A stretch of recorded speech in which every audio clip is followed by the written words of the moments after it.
Let me see, I'm here, right?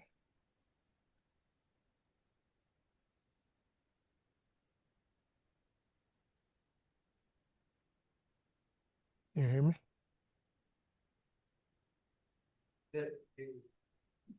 Excellent. Okay. Fix right here.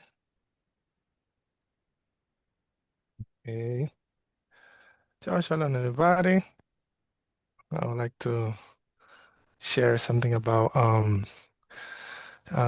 about Rivka, and of course the whole parasha. This is the couple things that I learned from this parasha. Um, that or it's better to say that caught my attention, right? One of them was the three ways, different ways that calls Rivka. Um, we understand it as virgin or young lady. Okay. Um, but by the time that I was reading it, I find the expression not maybe it's like a modern way to write it down. But when you read it in context, you know it's talking about a female girl, right? Because it says na'at. But of course, in the modern Hebrew, it has a hey, extra hey at the end to let us know that it's na'ara. So um, but of course, as I say, the whole context of the term, uh, when you read the whole context, you know it's talking about a girl.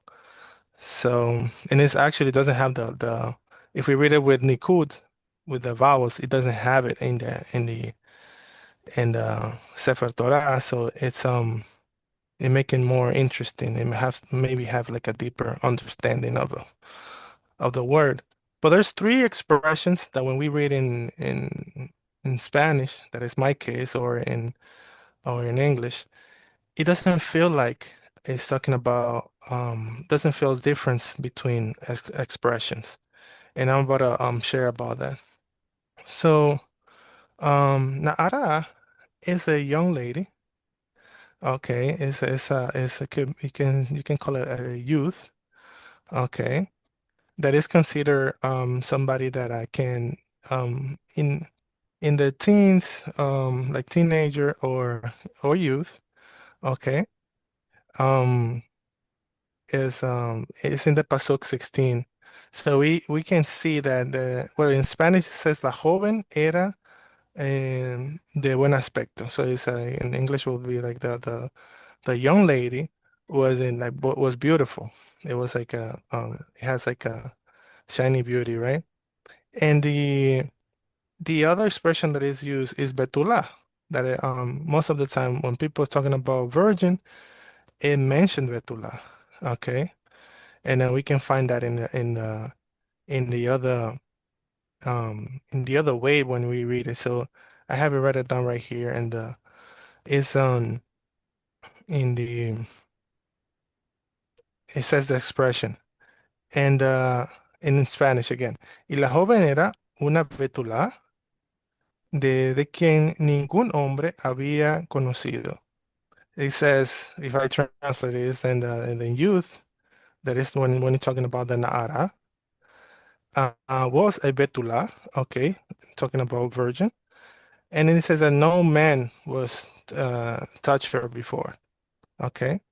So the calls my attention because when we see in the scriptures, especially the Tanakh, the when we read it in Hebrew, it give it like another deeper understanding. It's like more um why we have to read um or double mention these verses or these titles or this characteristic of the young lady. We already know that she was young. So you already know that she is virgin because in the other text, the other way to say it, um, and when you mention it, it's talking about the on verse 43. I have it here. Let me read it. It has a term that the youth that it was reserved. I'm translating, okay? Is um it's mentioned like alma, okay? And it's more like the alma is like somebody that is young youth, but it's like never touched. So three ways that it mentioned. Sometimes when we read it in Spanish and English, it doesn't give anything. It doesn't give justice when you read it in English or Spanish, because we read in okay youth, okay virgin, but it doesn't give in the different words connecting with that. And then in other places in the Tanakh, is mentioned these verses or these terms, these words.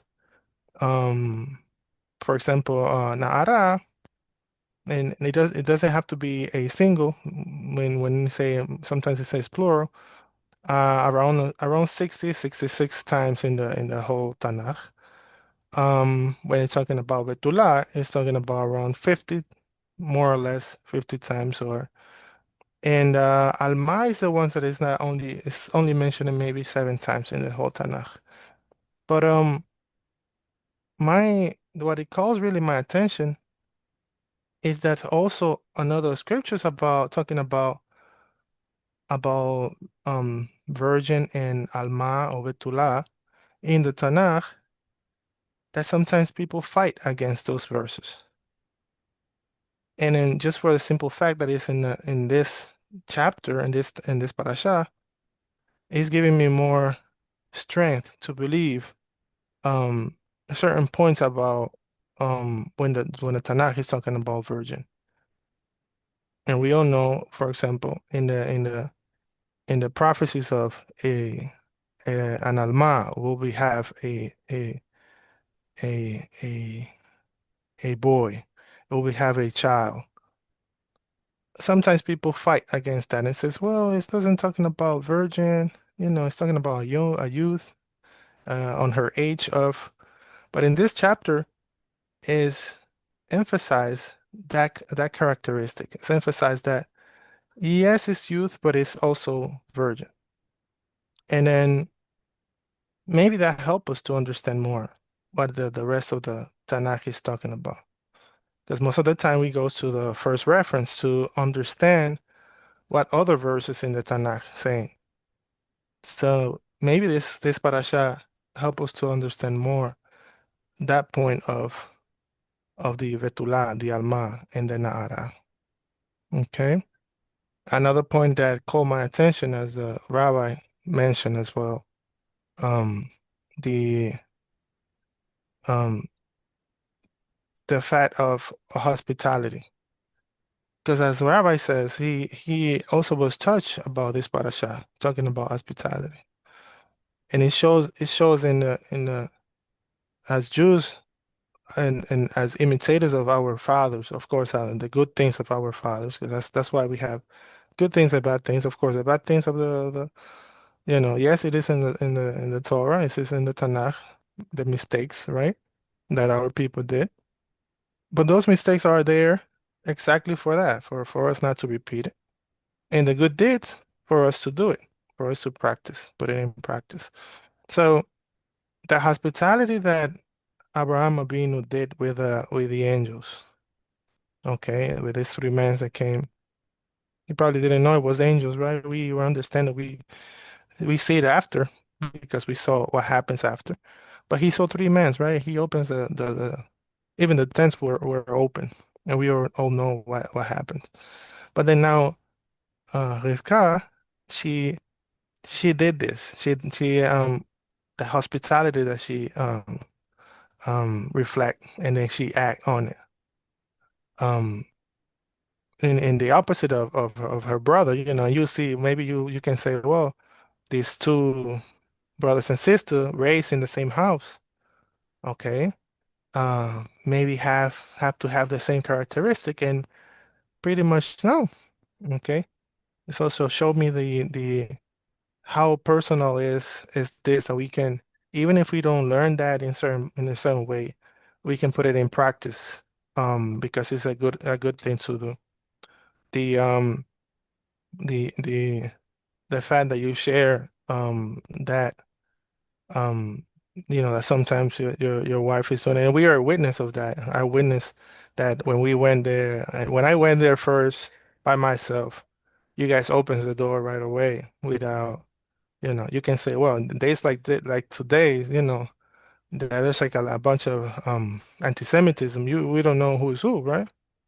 And then even if I can, you know, come with a, yo, I'm Jewish or whatever, how you prove it, but you guys open the door right away. So I'm a witness of that hospitality, and the whole family on Sukkot. We enjoy to being with you guys, and we love it. The So that hospitality, we are witness of that. And it teaches also what to do next, because I'm like you, Rap. I'm like, you know, I really, I don't trust nobody, so don't get scared. So that part is like something that also touch our family to prepare also a place. And like our Rabbi Yeshua says, I will be preparing a place for you guys to be. It's showing the hospitality. And this parasha teaches how to, if we don't have a place, prepare a place. If we have everything in our hands to do it, why not? Um, okay. Let me see if I can share that in Spanish as well. Entonces, esa saludé diciendo Shabbat Shalom a todos, hablándole un poco sobre lo que aprendí, lo que me tocó en esta semana de la parasha. Y parte de ella es hablar de Rivka, porque Rivka eh, tiene algo en especial que, que es mencionado en esta parashá, y son tres características que son prácticamente las mismas. Y hablando de su pureza, de su virginidad, de su juventud. Entonces, cuando expresa Nahara, Nahara es la palabra joven en hebreo. Nahar es la palabra joven, pero masculina, es como un joven, ¿verdad? Nahar. Y Nahara es la palabra para femenino. En la parashá no se encuentra como Nahara directamente, pero el contexto sí da a entender que es Nahara. Digo que no porque no se encuentra con el hey al final la palabra, pero el contexto sí refleja que es Nahara. ¿Ok? Eh, entonces, algo que es muy importante saber, porque el contexto de la Torah, ¿no? Recuérdense que la Torah no tiene, o el Sefer Torah no tiene vocalización, entonces se hace un poco complicado el leerlo. Y más si uno no tiene como lengua nativa, como lengua materna. Entonces la expresión significa joven, ¿verdad? Una joven que no ha sido tocada. Dice como podemos ver el texto en los versos 16, capítulo 24, 16, donde dice, la joven era de muy buen aspecto.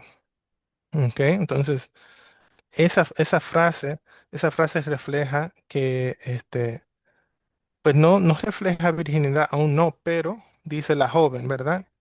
Y continuamos, por ejemplo, leyendo el mismo texto. Y dice que la joven era una betulá, dice betulá. Entonces ahora sí, ya sí refleja virginidad, porque la palabra es de betulá, significa virgen, o es la traducción que tenemos. Entonces el texto completo del verso 16 dice, y la joven era una betulá, una virgen, a la que ningún hombre había conocido. Esa expresión, ningún hombre había conocido, ya menciona virginidad. Entonces, ¿por qué decir que ningún hombre ha conocido? Ya recalca y da más énfasis en que realmente la palabra betulá se refiere a eso, es prácticamente dando la definición. Entonces, esas son las expresiones. La otra expresión que podemos encontrar, claro que la palabra alma, yo mencioné la palabra alma, palabra alma no se usa o no aparece en este texto directamente, pero sí se ha utilizado para también referirse, con toda la Tanaj, para referirse a lo que es virginidad, eh, etcétera. Pero, por ejemplo, en la parte del verso 24, un segundo, en el versículo 43, disculpe, dice aquí, yo estoy junto a la fuente y vi a una joven, a una alma. Pues en este caso sí, cuando vemos, decimos, ¿qué significa alma? Eso fue lo que Eliezer utilizó para decir este, que la joven, era una joven que tenía, se había encontrado en el pozo, era una alma. ¿Qué significa alma? Pues en otros textos lo hemos visto como que alma es una persona, una joven que no ha conocido varón, entonces ya sí sabemos también que es refiriéndose a una betula, a una virgen, lo cual en otros textos de la Tanaj, hablando de que una joven o una virgen dará luz y tendrá un hijo, ¿verdad? Ya conocemos esos textos. Mm, Muchas personas discuten o pelean el término si era virgen o no. ¿Y por qué? Porque dice alma, no dice betulá.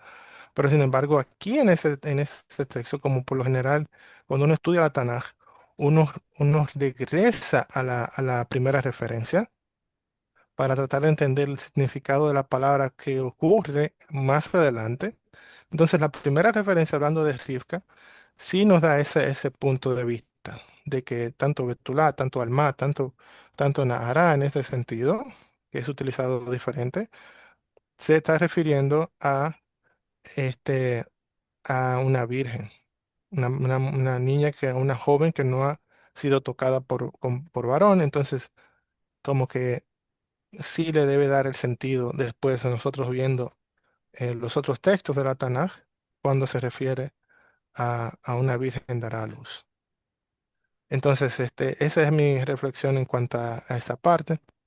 Y comentando sobre el testimonio del Raf, quería compartir que somos también nosotros testigos de su hospitalidad, de la hospitalidad de su esposa, de su familia, y que me he sentido identificado también de la misma forma. Cosas que después, por ejemplo, en mi caso, antes de ir en Sukkot con toda la familia, había ido anteriormente y fui recibido con mucho cariño. Cosas que en estos tiempos uno no sabe quién es quién, y también con tanto antisemitismo, quizás podía haber esperado bueno, una, que se cerrara la puerta en ese sentido y entendiéndolo sabiendo que las cosas están de esa forma en nuestros tiempos. Entonces, pero no fue así, sino que se abrió la puerta ya, Benei Avraham, y fue una bendición. Y toda la familia luego lo gozó, nuestra familia disfrutó estar allá junto con todos ustedes, y de verdad que conocemos ese punto de hospitalidad que la allá da, y somos testigos de eso. Pues con mucho amor, un abrazo a todos y que sigan disfrutando del Shabbat, descansando, aprendiendo la Torah de Kadosh Baruj Hu. Amén. Shalom.